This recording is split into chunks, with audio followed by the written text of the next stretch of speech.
누가복음 10장을 통해서 여러분들께 말씀을 나누겠습니다. 누가복음 10장에서는 처음에 여러분들이 읽으신 바와 같이 예수님은 70명의 사람들을 따로 세우셨습니다. 그리고 그들을 70명을 각각 둘씩 나누어 각 동네로 각 마을마다 보내시면서 예수님께서 귀신을 쫓아낼 권능 그리고 병을 치료할 능력을 다 이 제자들에게 각각 주셨습니다. 그리고 가서 하나님의 나라가 가까이 왔다 하라 전파하라 하고 다 보내셨습니다. 그래서 이 70명의 제자들은 따로 둘씩 이렇게 짝을 지어서 각 마을로 가서 예수님이 전해주신 그 말씀을 전하고 다니게 되었습니다.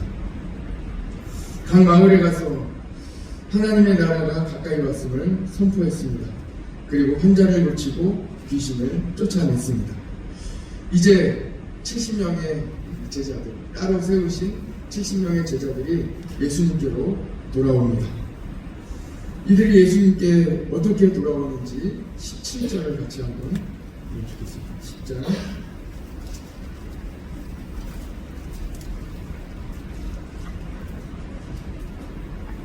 17절을 같이 한번 읽겠습니다. 시작. 70인이 기뻐하며 돌아와 이르되 주여 주의 이름이면 귀신들도 우리에게 항복하나이다. 아멘.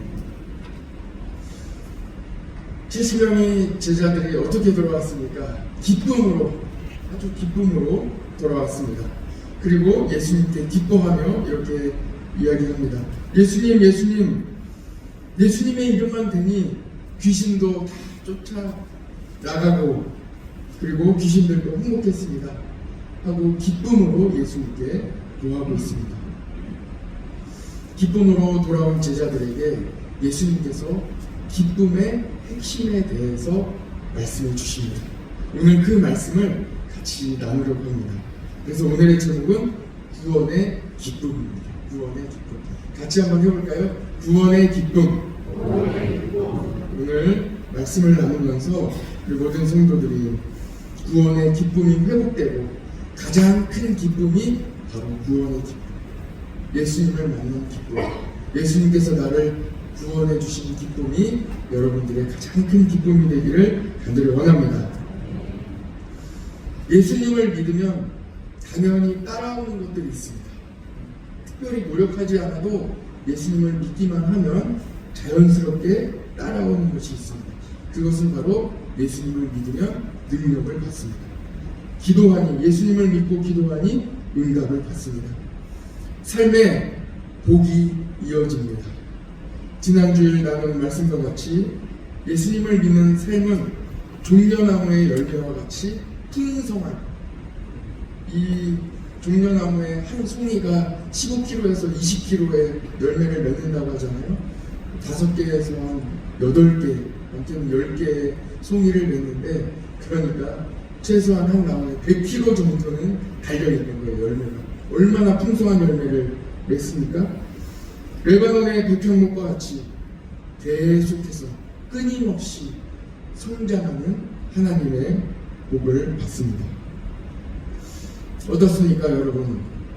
아무리 많은 복을 받더라도, 어떤 능력을 가지게 되더라도, 어떤 좋은 결과를 얻게 되더라도 예수님보다는 크지 않습니다. 오늘 예수님은 이 말씀을 우리에게 전해주십니다. 20절을 한번 보십시오. 20절을 같이 한번 읽어보면 좋겠습니다. 시작.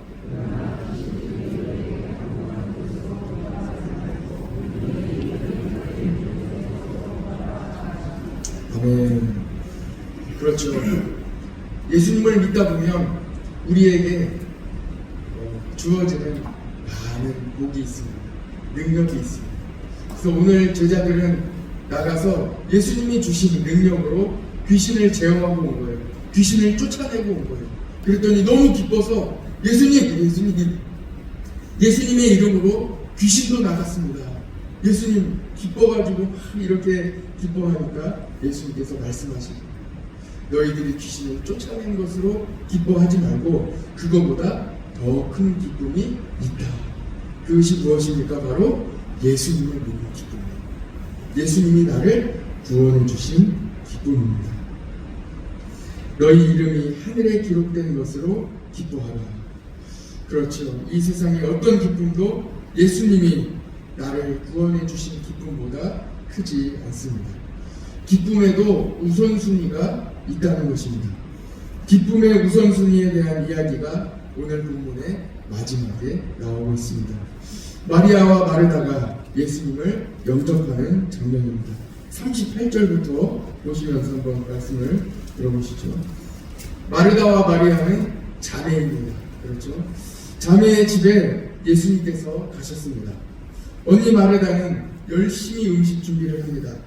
안동식혜도 내오고 사과도 깎고 배도 깎고 대추차도 끓이고 집에 있는 거 다 예수님께 드리고 싶어서 정신이 없습니다. 또 왔다 갔다 하면서 찬장도 열어보고 또 닫고 마침 떡도 있는 게 생각이 나서 이 냉동실을 열어서 떡을 또 꺼내고 이걸 데워야 되는데 이거를 쪄야 되는지 이 전자레인지에 돌려야 되는지 머리를 돌려가면서 예수님께 어떻게 대접을 해야 되나 왔다 갔다 예수님 오셨으니까 먼저 물부터 드려야 되겠는데 이 물을 어떤 물로 드릴까 하면서 고민하면서 왔다 갔다 하는 거예요. 가스레인지도 켜놓고 불을 올려놨는데 뭐를 올려놔야 될지 지금 정신이 없는 거예요. 예수님 또 오셨는데 식사 때가 가까워지고 있으니까 식사까지 대접을 해야 되는지 쌀을 막 안 치려고 쌀을 또 꺼내고 있고 왔다 갔다 하면서 여러분 상상이 가십니까? 예수님이 오셨는데 여러분 어떻게 하시겠습니까? 마르다와 같이 왔다 갔다 하면서 냉장고 열었다 닫았다 하면서 계속 분주하게 바쁘게 움직이고 있는 거예요. 이런 바쁜 마르다의 상황을 성경은 이렇게 기록하고 있습니다. 40절을 한번 보시죠. 얼마나 정확하게 기록했는지. 40절. 마르다는 준비하는 일이 많아 마음이 분주한지라. 너무 정확하죠. 예수님이 오시니까 영접하려고 왔다 갔다 하면서 뭐라도 내어드리려고 하는 그 상황을 준비하는 일이 많아 마음이 분주합니다. 딱 맞는 말씀이죠. 집에 귀한 손님이 와보십시오. 그분이 예수님이라면 여러분들도 마르다와 똑같이 하시지 않겠습니까? 그런데 더 기가 막힌 상황이 벌어지는 겁니다. 분주하게 움직이다가 딱 고개를 들어서 봤는데 누가 보이는 거예요? 내 동생. 한심하게 앉아있는 내 동생이 보이는 거예요. 여동생이 아무것도 하지 않고 예수님 앞에, 예수님 발 앞에 앉아서 예수님의 얼굴만 바라보며 예수님의 말씀만 듣고 있는 겁니다. 이 화가 안에서 부글부글 끓어 있겠죠. 결국 참지 못한 마르다가 예수님께 말씀을 드립니다. 말씀을 드리기 전에 이 마르다의 속으로 얼마나 심한 말이 몇 마디 나왔을지 모르겠습니다. 자기 여동생이니까 겉으로 좀 작게라도 나왔을 수도 있겠습니다. 결국 참지 못하고 예수님께 마르다가 이렇게 일러 바칩니다. 40절 후반에 보면 주여 내 동생이 나 혼자 일하게 두는 것을 생각하지 아니하시나이까 그를 명하사 나를 도와주라 하소서. 얼마나 재미있는 말씀입니까? 마르다가 당돌하게 이제는 보이는 게 없어요. 그러니까 당돌하게 예수님께 책임을 전가하고 있는 거예요. 예수님 이거 가만 두고 보시겠습니까? 지금 이게 상황이 이해가 가십니까? 어떻게 저 혼자 일하는 것을 두고 보십니까? 저 보이지 않습니까? 왔다 갔다 분주하게 일하는 거 보이지 않습니까? 예수님 저 가만히 앉아있는 배우지 못한 저 마리아를 저를 돕도록 보내주세요. 주님 빨리 보내주세요 하고 예수님께 말씀드리고 있습니다. 그때 예수님이 마르다에게 이렇게 말씀해 주시는 겁니다. 마르다야 마르다야 한 가지만으로도 족하다. 마리아는 좋은 것을 택했으니 이것을 빼앗기지 아니하리라 말씀하시는데 이것이 바로 예수님이 말씀하시는 기쁨의 우선순위입니다. 여러분, 무엇을 두고, 어떤 것을 두고 가장 기뻐하시겠습니까? 오늘도 삶에 많은 일이 있겠지만 그 중에 어떤 것이 우리에게 가장 기쁨이 되는 일입니까? 마리아는 예수님 만나는 것에 큰 기쁨을 얻고 있습니다. 예수님으로 인해서 기쁨을 얻고 있어요. 예수님이 계시니 다 괜찮은 겁니다. 예배는 예수님 만나는 시간입니다. 새벽 예배 나오시는 분들은 대부분 봉사를 하고 계신데요. 여러분들께 한번 여쭈어 보겠습니다. 예배가 먼저입니까? 봉사가 먼저입니까? 예, 그렇죠. 우리 교회는 잘 훈련 받으셨습니다. 예배가 먼저입니다. 왜 그렇습니까? 예배의 기쁨이 훨씬 더 큰 것입니다.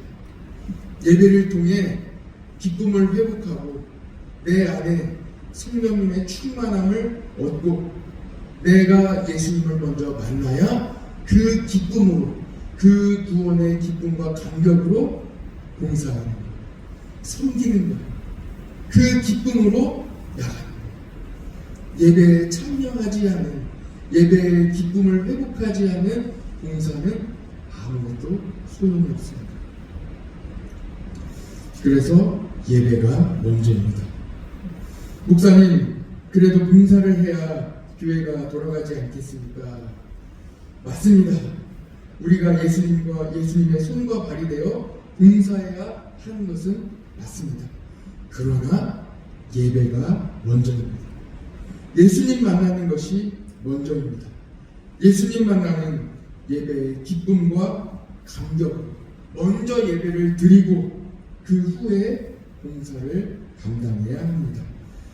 예배의 기쁨 없이 봉사하면 큰일 납니다. 예배의 우선순위, 기쁨의 우선순위를 꼭 기억하시기 바랍니다. 41절, 42절을 같이 한번 읽어보시죠. 41절부터 읽겠습니다. 시작. 주께서 대답하여 이르시되 마르다야 마르다야 내가 많은 일로 염려하고 근심하나 몇 가지만 하든지 이 돈을 택하였으니 빼앗기지 아니하리라 하시니라. 아멘. 우리는 이 마리아와 마르다의 이야기를 늘 염두에 두고 신앙생활을 해야 합니다. 저부터 주님의 일을 하다 보면 때로는 마르다와 같이 생각할 때가 많이 있습니다. 마음이 바쁘고 분주한 것이죠. 그럴 때마다 오병이어 5,000명을 먹이고도 12광주를 남겨주시는 예수님을 바라보아야 합니다. 마음이 분주할 때가 있습니다. 그때는 잠시 그 자리에서 모든 것을 내려놓고 예수님을 바라보아야 합니다. 예수님이 함께 계시니 마음의 분주함을 내려놓고 예수님 말씀대로 한 가지만 해도 족하지 않겠습니까? 그러므로 마음의 평안함을 가지고 모든 짐을 내려놓을 수 있습니다. 자유하십시오. 예수님이 도와주십니다. 이번 주 토요일에 감치떡마데이 어린이 초청잔치가 있습니다. 새벽 예배 후에 오늘도 준비기도회가 있습니다. 모든 행사를 앞두고 준비기도회를 합니다. 이 준비기도회는 우리가 준비하는, 잔치를 준비하는 분주함을 내려놓는 시간입니다. 그리고 예수님을 바라보는 시간입니다. 오늘 하루 여러분 살아가시면서 바쁜 하루가 되실 것입니다. 다들 바쁘시겠죠. 그러나 그때 마음이 분주할 때 잠시 기도하십시오. 그리고 예수님을 바라보십시오. 마음에 예수님이 주시는 평안함으로 오늘 하루도 승리할 줄 믿습니다. 오늘도 두 가지 질문을 여러분들께 드리겠습니다. 첫 번째 질문입니다. 예수님 주시는 십자가의 구원의 기쁨이 가장 크십니까? 그 구원의 기쁨, 예수님의 십자가의 구원의 기쁨이 가장 크신 회복되는 하루 되시기를 간절히 원합니다. 두 번째 질문 드리겠습니다. 마음이 분주하십니까? 오늘 하루 앞두고 생각할 때 마음이 분주하십니까? 기도하십시오. 예수님이 평안한 마음을 주실 것입니다. 같이 기도하겠습니다. 하나님 아버지, 오늘 70인의 제자들을 파송하시고 돌아온 제자들의 보고를 받으시며 마음에 기쁨이 넘치는 제자들에게 기쁨의 우선순위를 회복하라고 말씀해 주셨습니다. 그리고 마리아와 마르다에게 예수님을 기뻐하는 것이 가장 중요하다고 말씀해 주셨습니다. 우리의 마음에 분주함이 있을 때에 잠시 그 자리에 멈춰 기도할 때에 하나님 우리 마음에 구원의 참 기쁨을 다시 한번 회복시켜 주셔서 하나님 바라보며 다시 한번 예수님 오직 주님 바라보며 모든 기쁨의 우선순위가 회복되게 하여 주시옵소서. 오늘도 바쁘고 분주한 삶을 살아갈 때에 오직 주님으로 평안한 삶을 누릴 줄 믿습니다. 주님 우리의 삶에 평안함을 허락하여 주옵소서. 모든 짐을 다 짊어지지 않고 예수님께 내려놓는 믿음의 성도들 되게 하여 주옵소서. 우리나라의 짐을 기도 제목을 주님 앞에 내려놓습니다. 주님 도와 주시옵소서. 선한 길로 바른 길로 인도하여 주시옵소서. 우리 교회도 주님께 맡겨드립니다. 하나님 아버지 성령 충만한 교회 되어 성령님으로 성령님의 능력으로 기뻐하며 오직 주님으로 기뻐하는 기쁨이 넘치는 교회가 되게 하여 주옵소서. 오늘도 주님만 바라보기를 간절히 원합니다. 우리 정영발 집사님 치료하여 주시고 하나님의 능력의 손길로 붙잡아 주시옵소서. 오늘도 우리 모든 환자들 치료하여 주시기를 간절히 원하오며 특별히 출산을 앞둔 산모들에게 하나님의 평안함을 허락하여 주시옵소서. 모든 것 주님만 의지하오며 예수님의 이름으로 기도드립니다. 아멘. 하늘의